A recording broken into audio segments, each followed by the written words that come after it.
আসসালামু আলাইকুম ওয়া রাহমাতুল্লাহি ওয়া বারাকাত। নবিউল্লাহ আলী বক্স এই নাম রাখা যাবে কি না?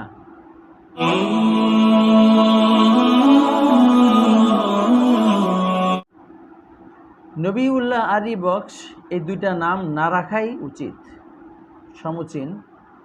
কেননা এটার অর্থ, বাহ্যিক অর্থটা এটা ইসলামের সাথে যায় না।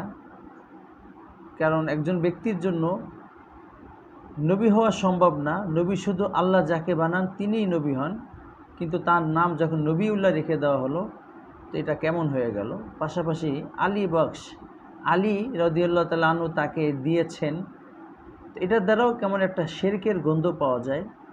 তাই এই নামগুলো রাখা উচিত নয়।